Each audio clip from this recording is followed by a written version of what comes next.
iciyumviro caje mu kuraba mu Burundi ibintu byinshi bikorwa vyiza mugabo akaba hariho umuco ubuze wo kwemera ko ikintu ari ciza ukagiduza ukagiha agaciro bigatuma mbere abakoze bigeze kubivuga bibagiranwa kandi bakoze ibintu bikomeye cyane.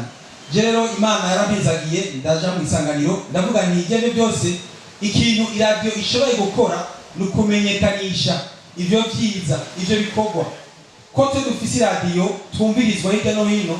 Reka turondere abantu bariko barakora neza tubashimire. Je kubera negamiye cyane umugabo waririmbyi abandi gukora mu bindi bisata, jewe na propose bijanye no gushimira abaririmbyi promotion muri rusange. Mugabo après la promotion tukamenya tuti uyu utashobora kugira intambwe tumwevaliwe ko ahageze. Muri rusange rero icibyo cyavuye ngaho nkabashimira isanganiro ni radio ikomeye cyane yemeye gushira mu ngiro uno mugambi.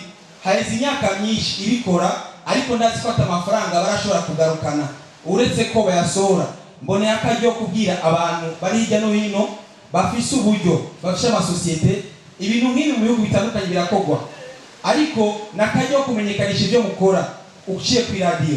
Ndabashimira rero isanganiro abarongoye radio, mbere ndabasabe muri iyo ntumbero muri uwo muco kwibuka kwemera kuvaloriza uwakoze iciza kugira ntibagiranwe.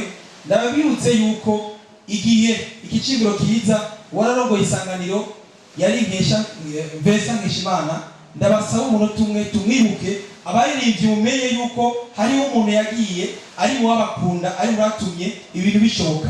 Umuntu umwe wo kumwibuka baradio isanganiro na cyane Sanganiro Awards. Tugira amahoro, dusangwa amahoro no gukunda cyane no guteza imbere imico kama biciye mu ndirimbo. Nagomba rero mbanze gushima cyane ijambo ni gushima kubona radio isanganiro yasubiye kuntera iteka kugira ngo mbe pare uyu mwaka nkuko cyari cyabaye ubu n'ugira kabiri ndi pare wa radio isanganiro Awards. Nagomba rero mumfashe mwese muri ngaha dukomere cyane amashi radio isanganiro kuruko yama gerageza kwamifasha kugira ngo ngaha mu Burundi urwarukana cyane rushobore kuronka inguvu n'urukundo kugira ngo ruteze imbere indirimbo ndangakaranga ku Burundi. Ubundi nagomba gukengurukira cyane, nagomba gukengurukira abashoboye guhiganwa bagashobora kuronka bakaba bacumi ba mbere mu Burundi bwose. Abo nabo nagomba ndabasabe uko twumvise izo ndirimbo 10 tubashimire cyane.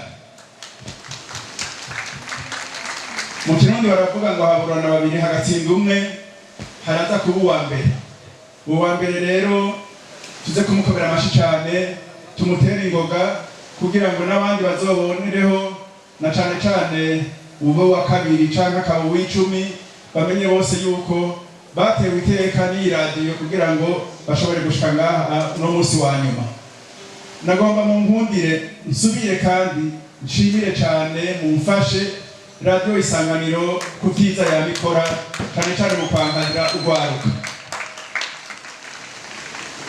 Nagomba ndabashimire cyane mwese muri ngaha kuko ibirori bitari kuryoha atabantu ko bari ngaha bariko barabiraba.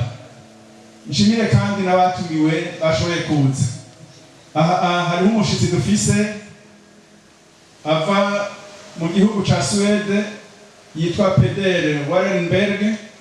Uyu rero niwe consule mu Burundi muri Suède, akaba kandi yarakunze cyane Burundi kuko yaragize ibintu byiza cyane. Uja nko mu Gatumba ahantu yubatse hotel yitwa Yuka Beach, aho kandi akaba agomba guteza imbere cyane abaririmbyi. Abandi banyicubahiro bari ngaha hariho n'abaserukira ishirahamwe Search for Common Ground ko bari ngaha, eka na president wa association musique yashitse hano, akaba asanzwe akorana na Farias Murivyi dukunze tuzi ko amaze gukora ibintu Edwige kariwe Edwige rero kurabye imvubu uri ngaha akabeho ndatsiko nuko sinzi rero Emeline na Aruna muruhusha agatanga mikro bakagira batatu bambere nuko mwiriwe neza mwese ngo imitima ikiradida subiza umutima mu nda mwatsinze mwese uwarinze ashika ngaha yatsinze koko kandi turanezerewe no kubona ingene abaririmbyi bariko baratera imbere mu kuririmba neza no kwandika indirimbo neza uwaje rero muri iri higanwa agashika kuri uru rwego ariko azobandanya kandi azotsinda mugabo rero nk'uko bimeze tugira tuvuge batatu ba mbere bampaye ijambo bo twari kumwe ngo iseruke mvuge ingene barushanijwe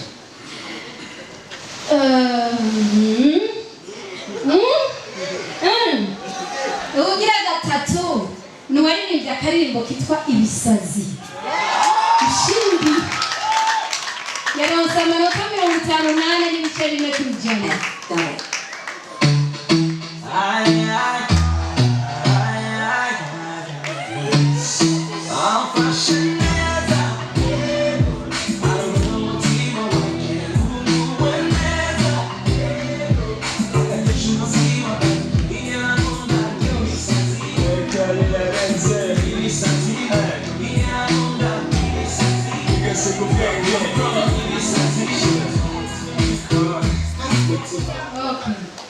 wa kabiri nawe ni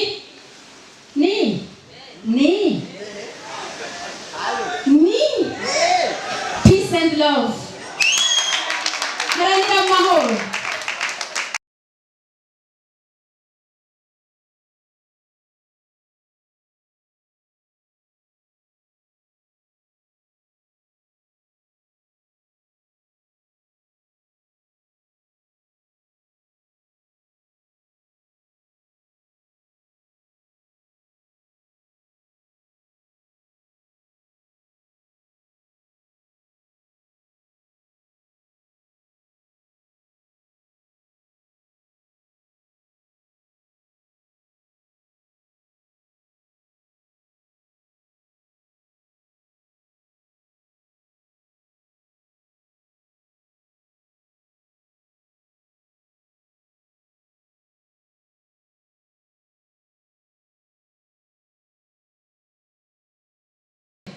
ndanezerewe cyane no kuvuga uwa mbere ni ninde Vestine vuga c'est une femme turaryohewe icyo munyereka akaririmbo kitwa vuga k'umuririmbyikazi w'Ubushinwa yitwa Vestine amashimisho Vestine bikora juu Vestine w'ikiragera n'Ubushinwa amaboko hejuru gospel music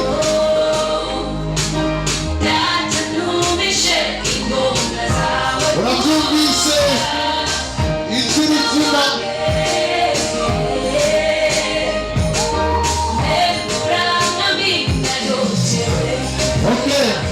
uramenyesha ko mukanya asamani gatoya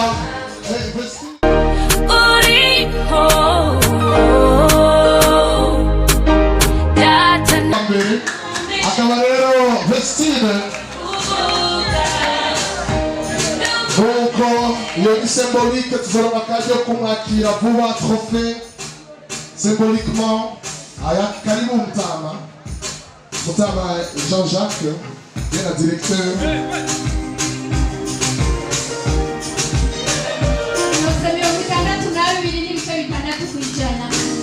amashimwe Vestine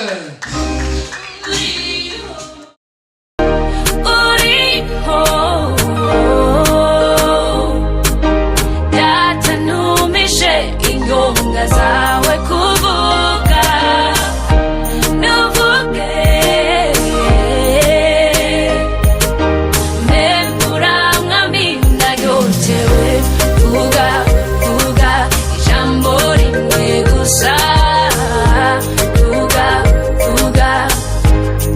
sisubira inyuma utavuze vuga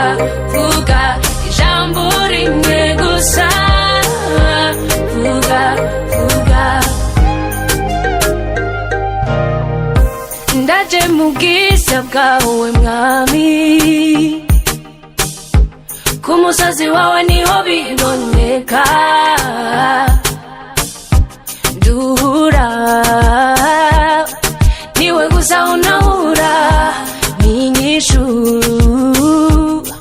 niwe gusa untabara, uriho uriho